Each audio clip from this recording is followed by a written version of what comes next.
Hello everyone, আসসালামু আলাইকুম।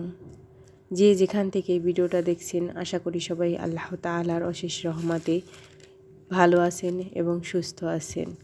আলহামদুলিল্লাহ আলহামদুলিল্লাহ, আমিও খুবই ভালো আছি এবং সুস্থ আছি। এখন ভালো থাকাটা খুবই কষ্টকর, সব দিকে ঠান্ডা জ্বর কাশি লেগেই আছে। আমারও ঠান্ডার একটু সমস্যা দেখা দিচ্ছে, তারপরও আলহামদুলিল্লাহ সর্বোপরি বলতে হবে। প্রতিদিনের মতো আজকেও আরও একটি নতুন ভিডিও নিয়ে হাজির হয়ে গেলাম। আশা করি সবার ভালোই লাগবে। শীতের সময় সকাল দেখতে বেশ ভালোই লাগে, তাই একটু ক্যামেরা বন্দি করে নিলাম। আসলে আমার কাছে শীতের সময় সকালটাই বেশ ভালো লাগে। চারিদিকে নিস্তব্ধ থাকে, ঠান্ডা হাওয়া, বেশ ভালোই লাগে। এই তো এদিকে বেবির জন্য একটু স্যুপ রান্না করেছিলাম, ওটাই ওকে দিব রেডি করছি। ও টোটালি খাওয়া দাওয়া বন্ধ করে দিয়েছে। কিছুদিন আগেই স্যুপটা বেশ ভালোই খেয়েছিল, কিন্তু কিছুদিন যাবৎ খাচ্ছে না, তাই ভাবলাম আজকে আবারও একটু স্যুপ বানিয়ে দিই, যদি খায়। এই তো ও ঘুমিয়ে আছে, তাই ওর জন্য খাবারটা রেডি করে রেখেই দিলাম। ও ঘুম থেকে উঠলে তারপর ওকে দেব। এদিকে আমাদের জন্য নাস্তা বানিয়েছিলাম, ওটাই খেয়ে নিচ্ছি। এখানে ফুলকপি ডাল সিম দিয়ে একটা মিক্সড সবজি রান্না করেছিলাম, ওটা দিয়ে সকালের নাস্তাটা সেরে নিচ্ছি। আসলে প্রতিদিন এই রুটি ভাজি রুটি সবজি এগুলো দিয়েই নাস্তা করতে হয়। মাঝে মধ্যে একটু ডিফারেন্ট আইটেমেরও নাস্তা হয়, কিন্তু কী করার, বাঙালি এটাই রাস্তা আমাদের। এই তো এখানে কিছুটা সবজি নিয়ে এসেছিলো, ওটাই সুন্দর করে গুছ করে ফ্রিজে রেখে দিচ্ছি। শীতের সময় সবার বাসায় একই ধরনের সবজি, একই আইটেম, সিম কপি টমেটো এসব সবার বাসায় থাকে। যেহেতু শীতের মৌসুম, সবার বাসায় একই সবজি থাকবে, তাই আসলে ওইভাবে দেখানো হলো না। এই তো সবজিগুলো সুন্দর করে গোছগাছ করে ফ্রিজে রেখে দিলাম, তারপর চলে গেলাম টুক যা কাজ থাকে সাংসারিক ওগুলো করার জন্য। এখানে আমি বেসিনটা পরিষ্কার করে নিচ্ছি। ওনাকে যে আমার কতবার পরিষ্কার করতে হয় প্রতিদিন, সেটা আসলে বলে বোঝানো যায় না। যখনই হাত দিই তখন তো আশেপাশটা একটু পরিষ্কার করি, তারপরও সুন্দর করে আবার সাবান দিয়ে প্রতিদিন 2-3 বার তো করাই হয়। যেহেতু মানুষ বেশি, একটু পরিষ্কার তো করতেই হবে। আর শীতের সময় এই যে ঠান্ডা পানি, আমাদের প্রতিটা মেয়ে সকাল থেকে শুরু করে রাত পর্যন্ত ধরতেই হবে, কিছুই করার নাই। জানি না কোন কোন আপু এবং ভাইয়া এখন পর্যন্ত আমার এই ভিডিওটা ক্লিক করছেন। যদি কোনো আপু এবং ভাইয়া ভিডিওটা ক্লিক করে থাকেন, প্লিজ একটা লাইক একটা কমেন্ট করে দিবেন। আপনার একটা লাইকে আমাকে একটু সামনে নিয়ে এগিয়ে যেতে পারে। গতকালকে কিছুটা জলপাইয়ের আচার বানিয়েছিলাম, ওটাই সুন্দর করে টেবিলের উপর রেখে দিয়েছিলাম। টেবিলে রাখছি, ওখান থেকেই প্রায় অর্ধেকটা শেষ হয়ে গেছে খাওয়া, তাই বাকি যা ছিল ওটাই সুন্দর করে এখন ফ্রিজে রেখে দেবো। জলপাইয়ের আচারটা আমি ওইভাবে বানাতে পারি না, ইউটিউবে আপুদের ভিডিও দেখে দেখে বানিয়েছি, খুব মজা হয়েছিল।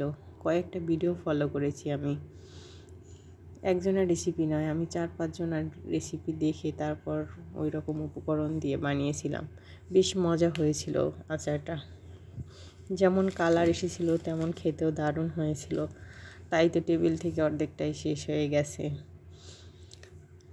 এই তো তারপর চলে গেলাম দুপুরের রান্নায়। দুপুরের রান্নার জন্য আগে আমি বেবির জন্য একটু কবুতরের মাংস রান্না করে নিচ্ছি। আসলে বেবিদের জন্য কবুতরটা খুবই উপকারী। গত ভিডিওতে আমি কবুতর পরিষ্কার করা শেয়ার করেছিলাম, এই ভিডিওতে কবুতর রান্না করা শেয়ার করছি। এখানে আজকে আমি শুধু বেবির জন্যই রান্না করছি, আমাদের জন্য নয়। সব রকমের মশলা দিয়ে শুধু মরিচটা স্কিপ করেছি, যেহেতু বাচ্চা মানুষ মশলার পরিমাণটাও খুবই অল্প দিয়েছি। তারপরে আমি ওটাকে পরিমাণ মতো পানি দিয়ে সেদ্ধ করে নেব। বেবিদের খাবারে একটু পানি বেশি দিতে হবে, যেহেতু আমি তরকারিটা মাংসটা আরও 2-3 বার কষিয়েছি, তাই এখন অল্প পরিমাণে দিয়েছি। ওদের খাবারে পানি একটু বেশি দিলে যাতে জীবাণুটা থাকে না, মরে যায়, এই জন্য একটু পানি বেশি দিতে হয়। এদিকে একটু রুই মাছও ভুনা করে নিচ্ছি, খুবই অল্প পরিমাণের, যেহেতু দুপুরে বাসায় তেমন কেউই খায় না, আমরা 2-3 জন মানুষ খাই, তাই অল্প পরিমাণেরই একটু মাছ ভুনা করে নিচ্ছি। শীতের সময় এভাবে মাছ ভুনা করলে একটু ঝোল ঝোল করে খেতে বেশ ভালোই লাগে।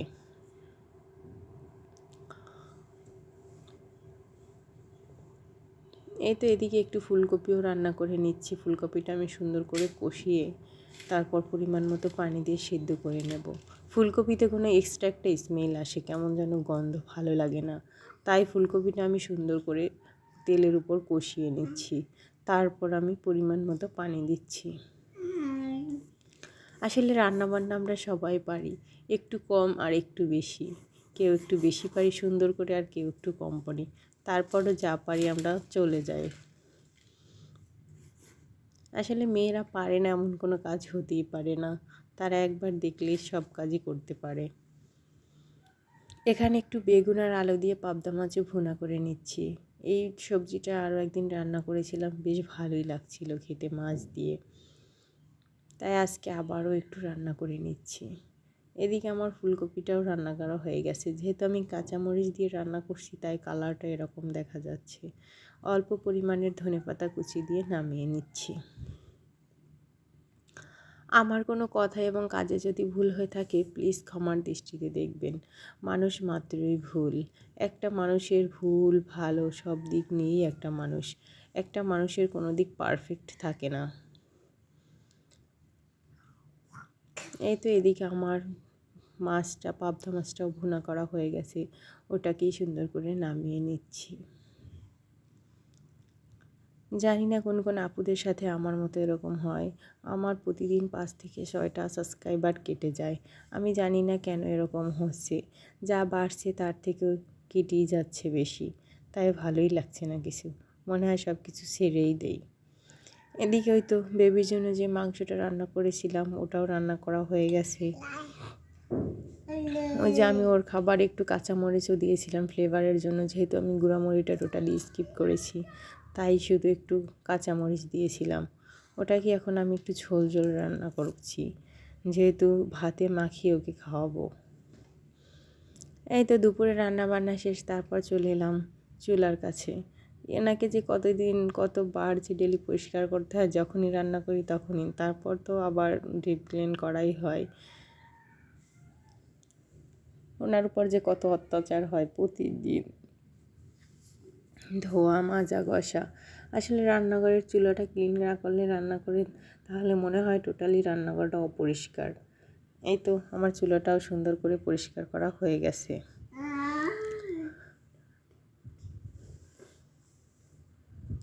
ভালোই দেখা যাচ্ছে, পরিষ্কার পরিচ্ছন্ন থাকাটা আমাদের জন্য সবারই উপকার।